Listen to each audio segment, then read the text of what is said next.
주신 말씀 보겠습니다. 누가복음 15장 11절에서 24절 말씀입니다.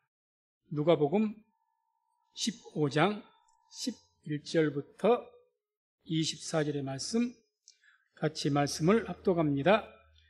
또 가라사대 어떤 사람이 두 아들이 있는데 그 둘째가 아비에게 말하되 아버지여 재산 중에서 내게 돌아올 분깃을 내게 주소서 하는지라. 아비가 그 살림을 각각 나눠 주었더니 그 후 며칠이 못되어 둘째 아들이 재물을 다 모아가지고 먼 나라에 가 거기서 허랑방탕하여 그 재산을 허비하더니 다 없이 한 후 그 나라에 크게 흉년이 들어 저가 비로소 궁핍한지라. 가서 그 나라 백성 중 하나에게 붙여 사니 그가 저를 들로 보내어 돼지를 치게 하였는데 저가 돼지 먹는 쥐엄 열매로 배를 채우고자 하되 주는 자가 없는지라. 이에 스스로 돌이켜 가로되 내 아버지에게는 양식이 풍족한 품꾼이 얼마나 많은고 나는 여기서 주려 죽는구나. 내가 일어나 아버지께 가서 이르되 아버지여 내가 하늘과 아버지께 죄를 얻었사오니 지금부터는 아버지의 아들이라 일컬음을 감당치 못하겠나이다. 나를 품꾼의 하나로 벗어서 하리라 하고 이에 일어나 아버지께로 돌아가니라. 아직도 상거가 먼데 아버지가 저를 보고 치근히 여겨 달려가 목을 안고 입을 맞추니 아들이 가로되 아버지여 내가 하늘과 아버지께 죄를 얻었사오니 지금부터는 아버지의 아들이라 일컬음을 감당치 못하겠나이다 하나 아버지는 종들에게 이르되 제일 좋은 옷을 내어다가 입히고 손에 가락지를 끼우고 발에 신을 신기라.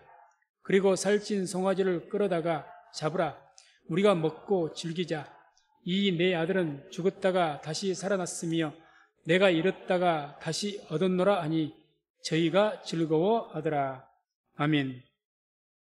오늘 말씀을 중심으로 해서 나를 품꾼의 하나로 보소서, 이런 제목으로 말씀을 선포하겠습니다. 오늘 이 말씀의 이 배경은 먼저 우리가 1절과 2절을 보게 되면 죄인들이, 많은 사람들이 1절, 2절 띄워주세요. 죄인들이 예수님께로 말씀을 듣기에 나옵니다. 말씀을 듣기 위해서. 그런 것을 바리새인과 사두개인들이 봤어요. 그것을 보고 예수님을 원망합니다. 아니 주님, 어떻게 저런 죄인들과 저런 사람들과 어울리십니까?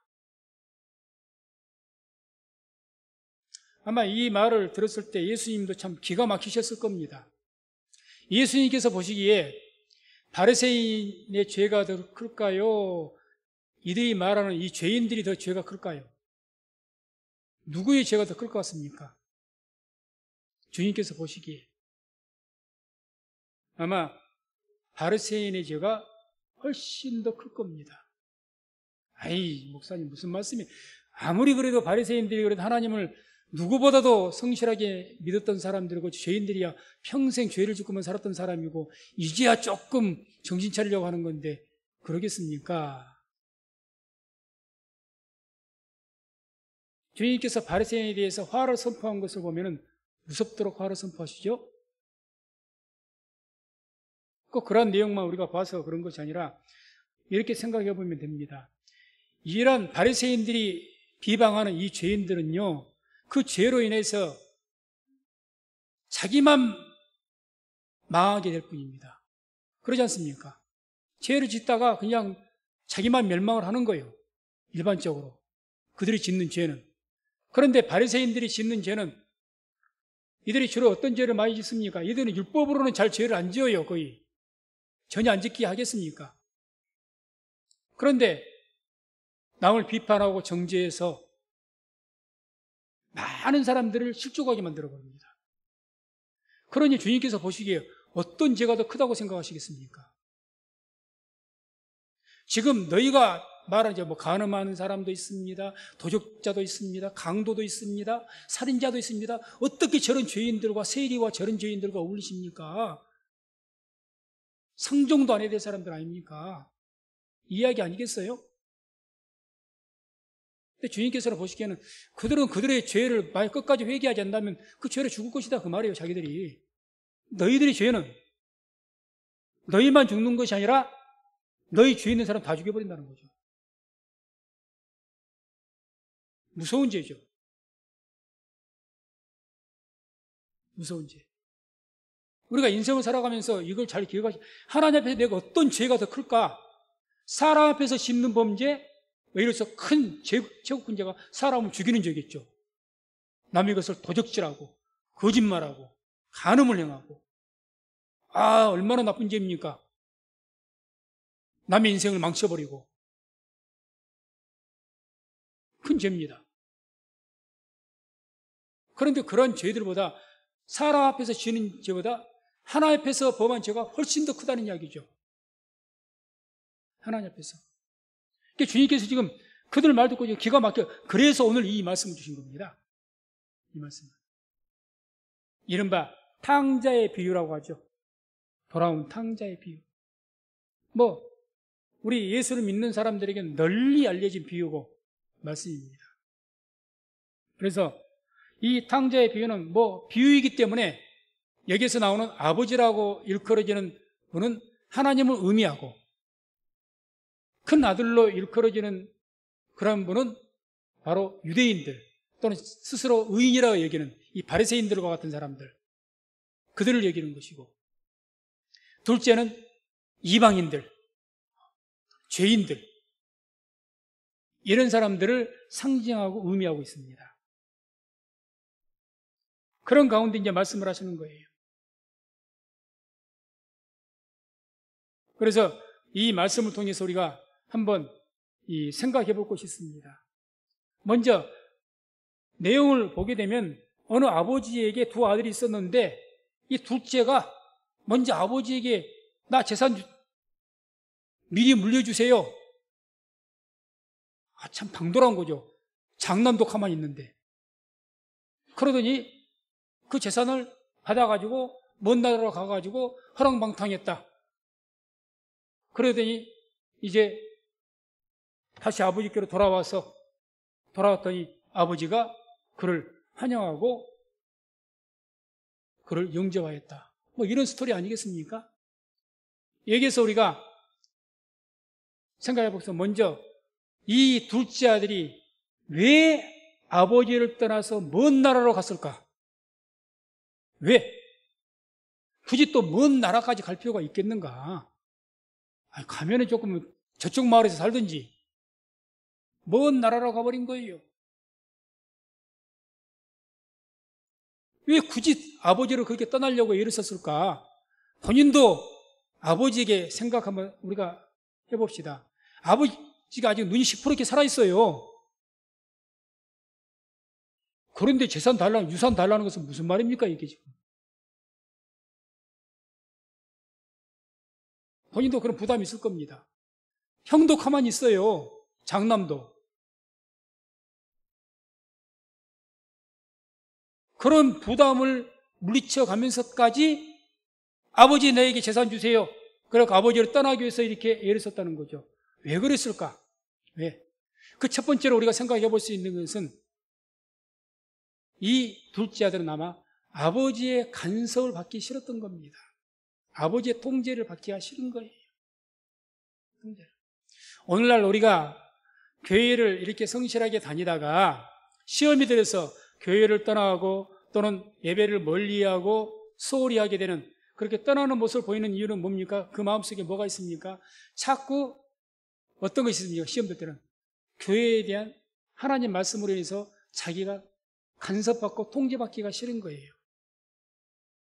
그런 요인이 굉장히 많이 작용을 합니다. 통제받기 싫죠. 자꾸 교회에서는 뭐라고 합니까? 하나님 말씀으로 보이지 않는 어떤 속박 같은 것이 있으니까 예수님 믿어야 되면 안 해야 될 것도 있고 조심해야 될 것도 많고 해야 될 의무도 많고 그런 어떤 것들이 있다는 거죠. 그런 간섭도 받기 싫고 그런 의무도 지기 싫고 그게 싫은 거예요. 그러니 그냥 내 유산 미리 주시오. 그러니까 아버지가 그냥 자기를 간섭할 수 없을 만한 멀리 떠나버린 겁니다.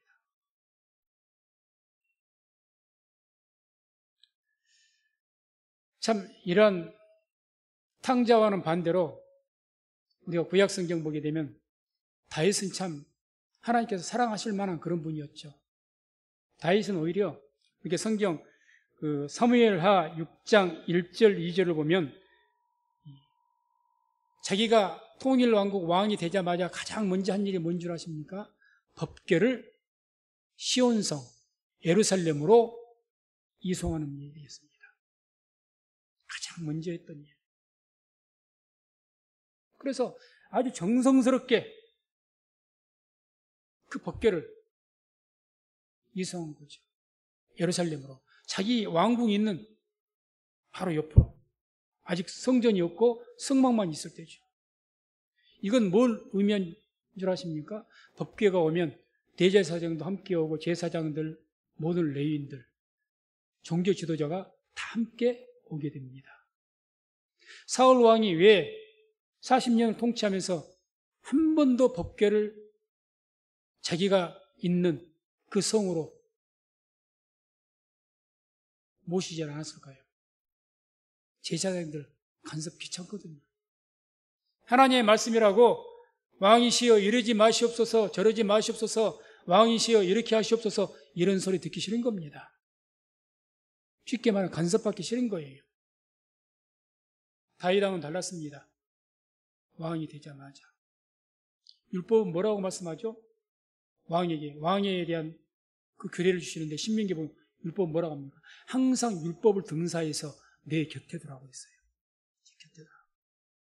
이게 왕에게 주신 율법이었습니다. 그러니까 당연히 말씀을 옆에 둬야죠. 법궤가 옆에 있어야죠. 간섭받기 싫은 거예요.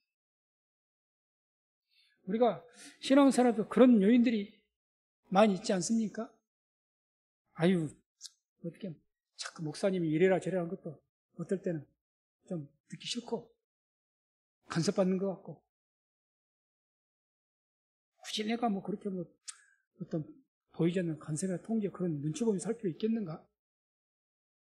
이런 마음이 든다는 거죠. 이 둘째 아들이 그랬습니다.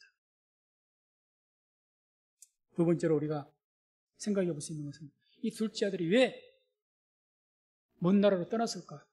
아마 아버지 없어도 자기는 잘 살 수 있다고 생각한 것 같습니다. 그러니까 하는 거죠. 아버지 보유 없어도 아버지 나 이제 다 컸어요. 나 어른이에요. 아버지 없어도 얼마든지 잘 살 수 있어요. 아직 결혼도 아직 않은 총각 같은데 나 아버지 간사하면 살 수 있어요. 잘 살 수 있어요.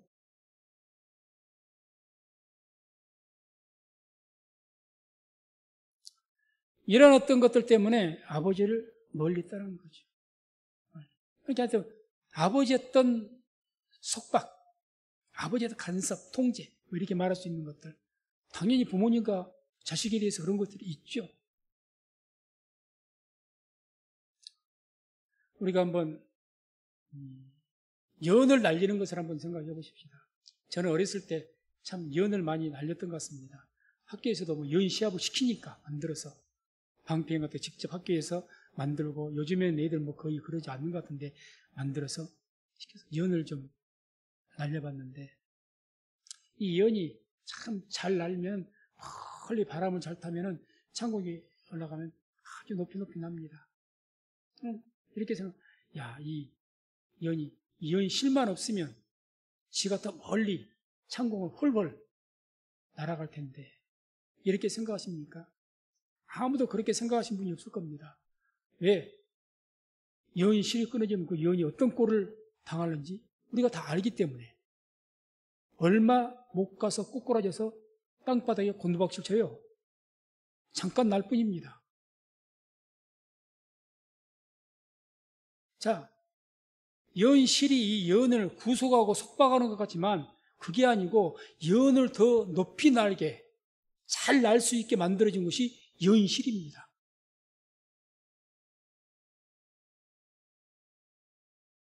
우리가 이 연실이 어떤 구속이 아니라 어떻게 보면 사랑이듯이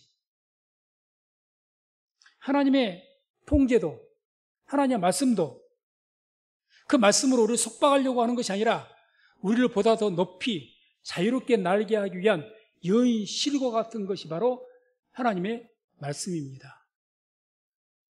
이걸 싫어하는 거죠. 교회 통제받기 싫거든요. 특히 오늘날 젊은 세대가 많이 그렇습니다. 오늘 젊은 세대 인생은 나의 것 막 자유롭게 마냥 모든 것 통제 안 받고 부모고 누구고 간에 간섭받지 않고 내 마음대로 살지. 내 마음이 내키는 대로 살아가지. 그걸 부추기는 시대 아닙니까? 그걸 부추기는 시대. 그렇지. 지난주에 잠깐 말씀드렸지만 이른바 포스트 모더니즘의 시대다. 그걸 부추기거든요. 그게 인권인 것처럼. 인권인 것처럼.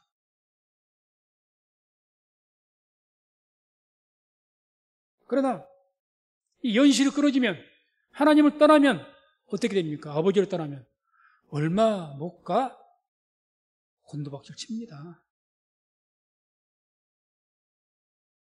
그래서 13절에서 16절 오늘 본문을 보게 되면 아버지를 떠난 결과 어떻게 되었는가가 나오죠.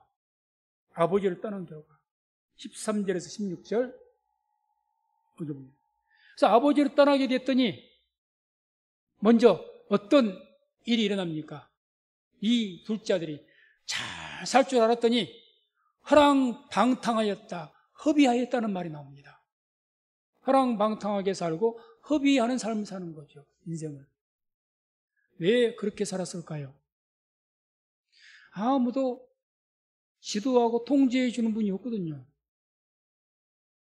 내가 잘못된 삶을 살아도 어떤 아버지와 같은 존재가, 그런 주권을 가진 존재가 아들아 그렇게 하지 말아라, 그것이 내게 안 좋다, 그건 잘못된 것이야, 말해줄 수 있는 사람이 있어야 되는데 없는 거예요. 그러니 허랑방탕 사는 겁니다. 허랑방탕. 우리가 신문 기사를 보게 되면 가끔 통계로도 나왔습니다만은 로또 복권에 당첨된 사람들이, 그 사람들이 대부분이 10에서 7, 8명이 다 어리다 망하고 가족관계도 깨지고 더 안 좋더라, 그런 통계가 나왔던 것처럼 어떤 행운을 만나서 그런 많은 재산을 가져도요, 이렇게 이 둘째 아들처럼 한꺼번에 많은 재산을 가져도 하나님이 없으면 허랑방탕하고 허비하는 삶을 살게 돼 있습니다.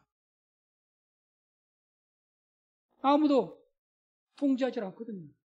자기의 일을 가르칠 주인이 없는데 내가 주인인데요. 그러니 허랑방탕하고 허비하죠. 더 나아가 허랑방탕하고 허비하다가 갑자기 어떤 흉년을 만났습니다. 큰 흉년을 만났다고 그러죠. 오늘 말씀 14절 보면 흉년을 만났어요. 결국 궁핍하게 됐다. 궁핍하게 됐다. 아니, 허랑방탕 허비할 때는 아마 친구도 많았을 것 같습니다. 원래 돈 쓸 때 친구가 많거든요. 돈 쓸 때 친구 많아요. 밥도 사주고 같이 술도 마시고 막 어울리고 내가 돈이 좀 있으니까 막 쓰고 막 하면은 친구 많습니다. 그런데 큰 흉년을 만났어요. 어쨌든 이 허랑방탕해서 이렇게 아주 막 돈을 막 잘 썼는데 그 많던 친구들 흉년을 만나니 궁핍이, 흉년을 만나니까 옛날에 내가 같이 어울렸던 사람들이 나를 도와줬다라 그런 말이 없습니다. 우리가 현실에도 얼마든지 이걸 체험할 수가 있습니다. 사람이 간사해서 물론 정말 진정한 친구 드물게 그런 분은 안 그러죠. 끝까지 옆에서 함께 해주고 그러죠. 일반적으로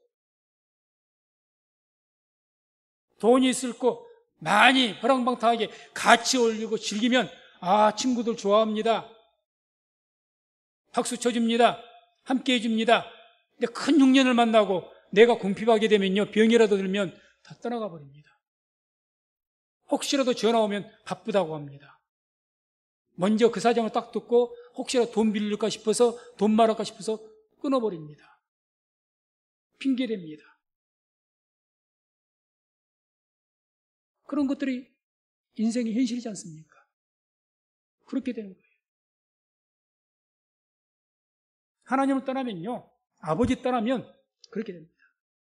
그렇게 되면 사람의 도움도 못 받지만 아버지의 도움도 못 받아요. 왜? 멀리 떨어져 있으니까. 아버지의 도움도 못 받아요. 아버지를 떠나버렸잖아요. 결국 어떤 삶을 살게 됩니까? 15절, 16절 보면 돼지 치는 삶을 삽니다. 돼지를 치는. 우리가 비유로 주님께서 말씀하셨을 때 왜 하필이면 돼지를 치는 삶을 살았다고 말씀을 하실까? 유대인들에게요, 돼지는 가장 부정한 짐승입니다. 아니, 가축을 치는 양이나 염소, 소를 치는 그런 치는 삶을 살았다. 그렇게 해도 되실 것 같은데 돼지 치는 삶을 살았다고 합니다. 우리가 오늘날 현실에서 비유를 해본다면 하나님을 떠났더니 허랑방탕한 삶을 살았고 큰 흉년을 만났어요. 코로나와 같은 것을 만나가지고 내가 망했어요. 그래서 모든 사업 접고 모든 것 접고 직장도 때려치게 되고 다 그래서 이제 벌어먹을 게 없으니까 그래도 교회 믿는다는 사람이 옛날에는 신앙생활을 좀 했던 사람이 먹고 살기 위해서 절집에서 절에서 일이라도 해서 입에 붙이라고 산단 말입니다. 우상 숭배하는 사람 집에서 먹고 살기 위해서 입에 붙이라고 산다는 거예요. 무당집에서라도 일을 하면서라도 내가 입에 붙이라도 산다고 말입니다. 그게 돼지 치는 삶입니다. 가장 부정하게 여기는 삶. 그거라도 해야 내가 먹고 사니까 내 입에 붙이라도 하니까. 부정한 것이 문제야 지금. 내가 그 집에 그 사람의 우상을 믿든지 뭘 믿든지 그게 뭔 상관이야. 내가 이제 먹고 살기가 바쁜데. 그런 삶, 불욕적인 삶을 사는 거죠. 주님께서. 한마디로 처참한 삶을 살게 된다는 거죠.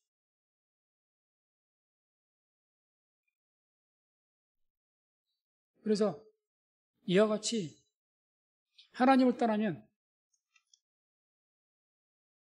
우리는 실 끊어진 그런 연입니다. 실컷 조금 어떻게 조금 나는 것 같더니 얼마인가 곤두박질 치게 돼 있습니다. 그런 삶을 살다가 비참한 삶을 살죠. 돼지 치는 삶. 이렇게 굴욕적인 비굴한 삶을 살아도 거지같이 살아도 하나님의 그래도 아들인데 택한 백성인데요. 그래서 하나님의 은혜가 있기 때문에 이 작은 아들이 돌아오게 되죠. 그게 이제 17절에 19절에 나옵니다. 오늘 본문 17절에 19절 돌아옵니다. 또 여기에서 우리가 이렇게 생각해 봅니다. 왜 이 작은 아들이 돌아왔을까? 왜 돌아왔을 것 같습니까? 돈 떨어지고 서럽고 슬퍼서 망했기 때문에?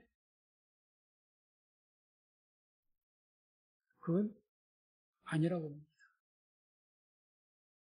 물론 그런 괴로움도 있겠죠. 그 문제 그것이 아니라는 거죠. 어쩌면 오히려 대치고 사는 삶 입에 푸치라도 하고 살기 때문에 자존심 때문에라도 안 돌아갈 수가 있어요. 인간적으로 생각해서. 안 그러겠습니까? 자존심 때문에. 원래 가난한 사람들의 자존심이 더 세다니까요. 안 돌아갈 수가 있어요. 왜 이 작은 아들 들어가게 되냐? 아버지의 사랑을 깨닫게 돼서 그렇습니다. 늦게 살아도 아버지가 얼마나 사랑이 크셨고 정말 좋으신 분이었는지, 내가 아버지와 함께 살았을 때가 얼마나 좋은 때였는지를 늦게서야 깨달은 거예요. 꼭 청소년들이, 아이들이 철 모르고 그냥 가출했다가 집으로 돌아온 것처럼, 그래도 자기 집이 좋다는 걸 알죠. 아버지가 매를 때려도 꾸중을 해도 그런 것처럼. 그래서 17절에 이런 내용이 나오죠. 내 아버지에게는 양식이 풍족한 품꾼이 얼마나 많은고. 이게 지금 이 작은 아들이 깨달은 거예요. 쥐염 열매나 먹으면서 내 아버지에게는 품꾼이, 여기서 품꾼을 비교했죠. 종으로 말하지 않고 품꾼과 종은 다릅니다. 품꾼은 매일매일 싹쓸 받는, 일당 받는 사람들이에요. 일용직을 말하면. 그러니 다시 말해서 품꾼은 아버지의 종이 아니에요. 아버지의 재산이 아니에요.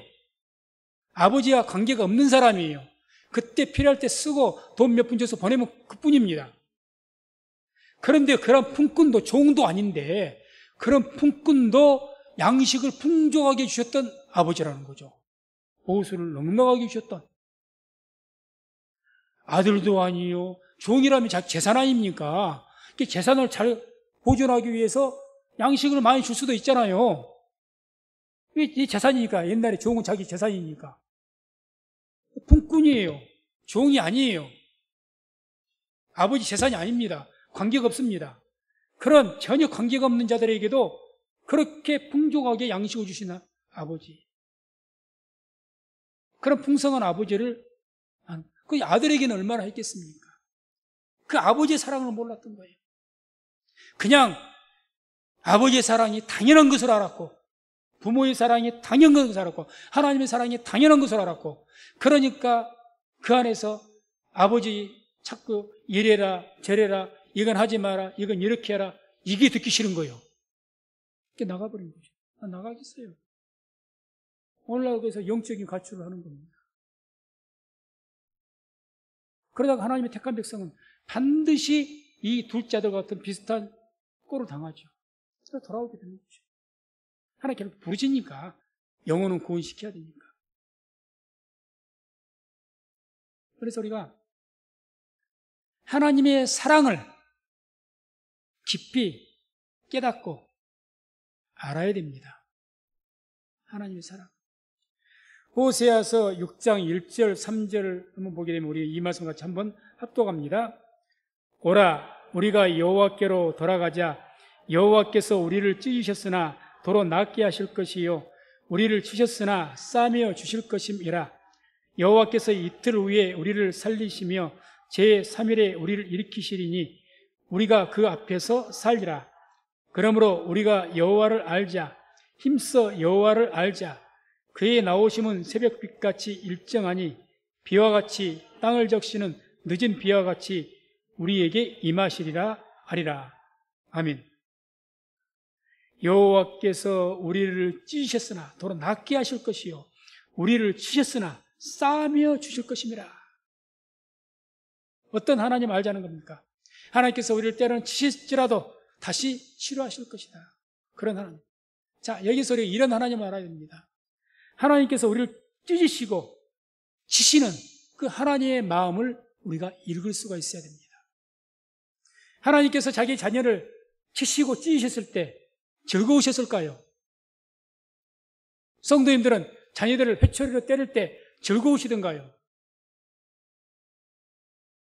죄인된 우리도 우리 자식 때릴 때 마음이 좋지 않습니다. 당연한 것 아니겠습니까?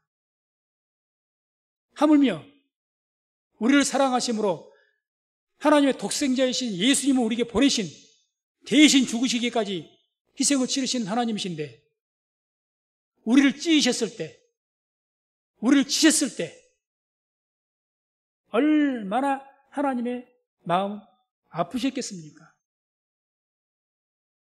오늘 탕자의 비유로 나는 아버지가, 이 하나님을 비유로 상징된 이 아버지가, 그래서 성경 동고밭에 매일같이 나가서 아들을 기다린 거예요. 이 아이가 어떻게 살까? 아버지는 알죠. 저것이 얼마 못 갈 건데 재산 가지고 가봤자 얼마 못 갈 것 같은데 이제나 돌아오나 저제나 돌아오나. 그 아버지의 마음을, 그 아버지의 사랑을 알아야 된다는 거죠.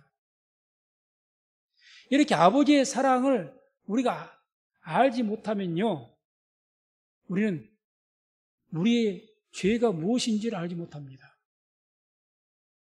아버지의 사랑이 내게 깨달아졌을 때 복음을 통해서 하나님의 사랑이 우리에게 얼마나 큰 건지, 깨달을 때 우리의 죄가 보이기 시작합니다. 죄가. 이래서 이제 이 탕자가 아버지의 사랑을 깨달은 거예요. 그래서 이 작은 아들은 망해서가 아니고 힘들어서라기보다도 아버지의 사랑을 알아서 돌아오게 된 것이고, 더 나아가서 아버지의 사랑을 깨닫고 자기가 얼마나 아버지께 큰 죄를 지은가를 비로소 알게 됩니다.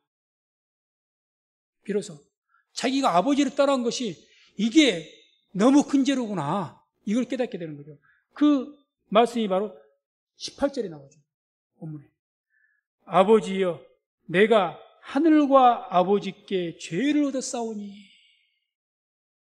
아버지에게 돌아와서 지금 고백하는 이야기입니다. 돌아와서.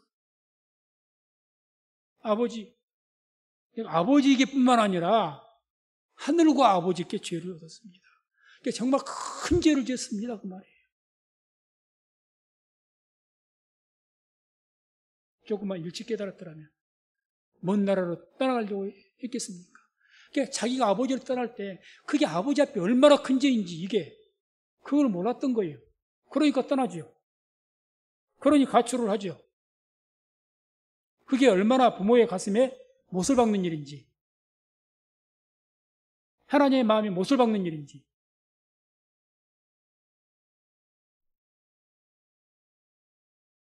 우리가 삶 속에서 많은 죄들이 있죠. 대부분이 관계된 것이 사람들과 관계된, 율법은 이제 사람과 관계된 죄들에서 많은 이야기들을 합니다. 사람에게 죄를 범한 것보다 가장 큰 죄는 하나님을 떠나는 죄, 하나님에게 범한 죄가 가장 큽니다. 하나님을 떠난 죄보다 더 큰 것이 없어요. 좀 더 우리 이 시대를 통해서 말한다면 예수님을 믿지 않는 죄가 가장 큽니다. 어떤 죄보다 커요. 아멘 하시기 바랍니다. 맞지 않습니까? 살인죄가 더 큰 것 같습니까? 아니요. 예수 믿지 않는 자가 더 큰 죄입니다. 강도 바라바는 마지막에 회개해서 구원받았습니다. 중요한 것은요, 우리가 하나님의 사랑을 깨닫고 그로 인해서 자기의 죄가 얼마나 큰지를 깨닫지 않으면 회개를 안 합니다. 이게 문제죠. 회개를 안 하면 어떤 현상이 벌어집니까? 죄 사함 받지를 못합니다. 죄 사함 받지 못한다는 것은 구원을 받지 못한다는 얘기가 되는 거예요. 단순한 의미가 아니죠. 내가 하나님을 범한 죄, 하나님을 떠난 죄, 그 죄가 얼마나 큰 건지, 예수를 믿지 않는 것이 얼마나 큰 죄인지를 우리가 알아야 되는 거죠. 그게 참 하나님의 그 마음에 못을 박는 행위입니다. 못을. 단순하게 생각하면 됩니다. 내 자녀가 아버지 싫다고, 아니 내 아버지하고 살기 싫어요. 나 아버지하고 살기 싫어요. 그러니 내가 당당히 그래도 아버지 아들은 아들이니까 그것까지 부인하지 않을 테니까 내게 물려줄 유산이나 주시오. 나 아버지하고 살기는 싫으니까. 모시는 것은 고사하고. 그러면 부모가 어떤 마음이 되겠습니까? 인간적으로는 안 살고 싶을 겁니다, 세상. 그러니 큰 죄죠. 근데 이런 죄를 우리가 하나님의 사랑을 알지 못하면 그 죄를 깨닫지 못해요. 그래서 우리 성도님들, 하나님께서 우리에게 베푸신 사랑이 얼마나 큰지 정말 우리가 찬양하면서 우리가 은혜 없이는 살 수가 없네, 하나님의 사랑 없이는 살 수가 없네, 입으로만 우리가 고백할 것이 아니라 우리 마음속 깊이 하나님의 사랑이 얼마나 큰지 깨달으시고 그 사랑을 통해서 또한 죄를 깨닫는 저와 우리 성도님 되시기를 주의 이름으로 축원드립니다. 그래서 보다 더 우리가 이 죄를 삶 속에서 분명하게 또 그 큰 아버지를 뭐 떠나는 그런 큰 죄보다도 그 죄도 있지만 우리의 삶 속에서도 하나 앞에 죄를 더 깨닫기 위해서는 어떻게 해야 되느냐? 율법을 알아야 돼요. 말씀을 알아야 된다는 거죠. 말씀. 그래서 여호와를 알자. 힘써 여호와를 알자. 말씀 알자는 거죠. 말씀 알지 않고는 하나님을 알 길이 없으니까. 그래서 로마서 3장 20절에 나옵니다. 율법으로는 죄를 깨닫게 하는 것이다. 율법이 우리에게 뭐를 깨닫게 한다고요? 죄를 깨닫게 합니다. 우리가 하나님 말씀을 통해서 하나님의 사랑을 알고 율법을 통해서 하나님의 사랑을 발견해야 됩니다. 율법이 우리를 구속하고 이것 하지 마라 저것 하지 마라 십계명에다가 모든 율법에다가 전부 구속같죠. 하지 마라 이것 하면 때려 죽인다, 이것 하면 징계해야 한다, 매 맞는다. 율법이 대부분의 그런 이야기 아닙니까? 이것이 그러니까 율법이 나를 올가면 속박이다. 이게 나를 갖다 내 자유를 제한하는 것이다. 이것이 나의 행복을 뺏어가려는 것이다. 그렇습니까? 율법을 통해서 하나님 사랑을 모르니까 그런 거예요. 율법은 사랑입니다. 사랑이에요. 그 율법을 딱 두 가지로 정리하지 않습니까? 예수님께서. 먼저, 첫째는 하나님을 사랑하라. 둘째는 내 이웃을 내 몸과 같이 사랑하라. 이 두 가지가 온 율법과 선지자의 강령이니라. 사랑이죠. 그래서 율법의 말씀하라. 말씀. 비유적으로 말씀드린다면 이제 우리에게 주신 말씀에는 구약, 쉽게 말하면 율법이 있고 오늘날 신약, 복음이 있는데 옛날 구약은 요즘에 코로나 시대로 비유해서 말한다면 옛날 구약은 백신과 같은 겁니다. 백신.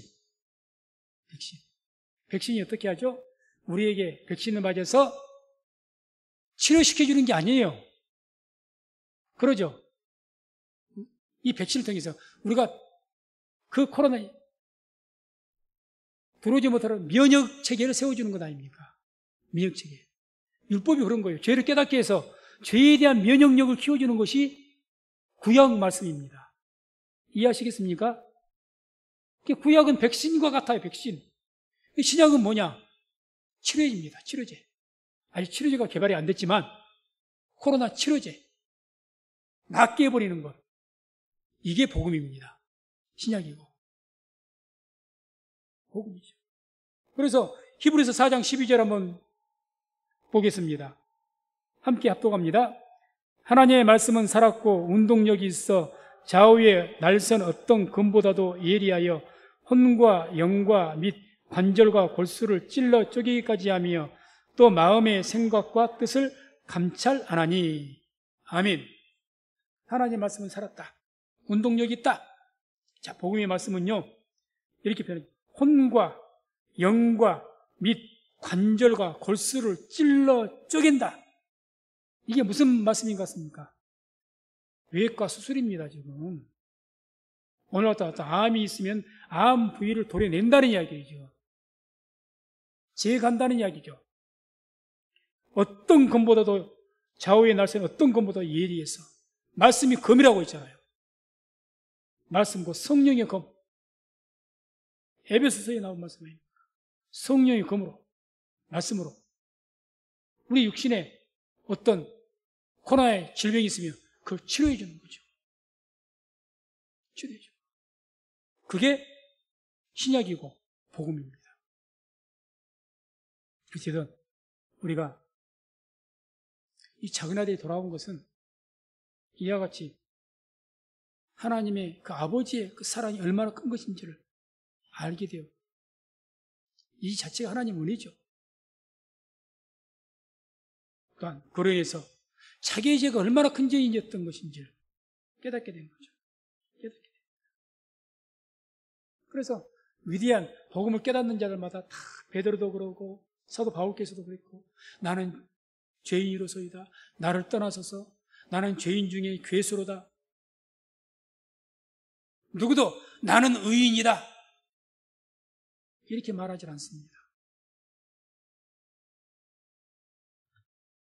그래서 복음이 충만한 교회는 의인보다는 죄인이 더 많습니다. 무슨 의미인지 아시겠죠? 그래서 이 아버지의 사랑과 죄를 깨달으니 이제 드디어 이 둘째 아들이 위대한 고백을 합니다. 아버지 앞에서. 뭐라고 이야기합니까? 19절이죠. 이 말씀을 같이 한번 합독합니다. 지금부터는 아버지의 아들이라 일컬음을 감당치 못하겠나이다. 나를 품꾼의 하나로 보소서. 나를 품꾼의 하나로 보소서. 종도 아니요. 종하고 품꾼하고 다르다고 했잖아요. 품꾼의 하나. 난 아들이라는 그런 특혜, 그런 자격, 그 은혜를 받을 자격도 없는 사람입니다. 이 고백이 나온 거예요. 이 고백이 나온 겁니다. 바리새인과 사두개와 종교 지도자들, 나는 의인입니다. 나는 하나님 할 것 다 했습니다. 이런 자들에게는 절대 이 고백이 나오지 않습니다. 안 나와요. 나올 수가 없는 거죠. 당당합니다. 당당해요. 내가 할 것을 했기 때문에. 그러니까 막 사정없이 아니 그 죄인들하고 어떻게 어울립니까? 교회 안에 저런 사람들이 왜 끌어들여?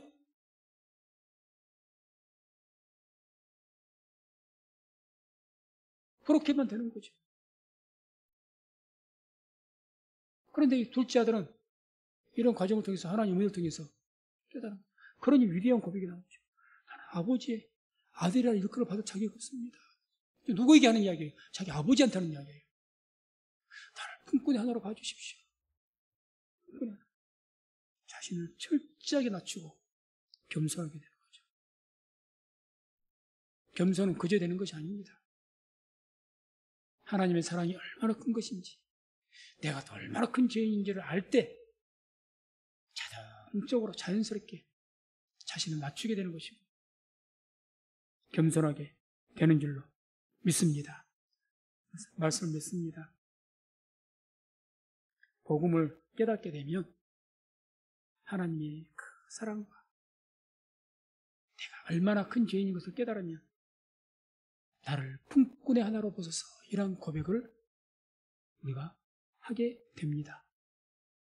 그래서 이 모두가 하나님 앞에서 살아가는 삶 속에서 모든 우리 사람들 앞에서라도 나를 낮춰서 나를 품꾼의 하나로 봐달라고. 나는 아들이라고 일컬음 받을 그런 자격이 없는 자라고. 그런 마음의 고백이 항상 넘치는 그런 저와 우리 성도님 되시기를 주의 이름으로 축원을 드립니다.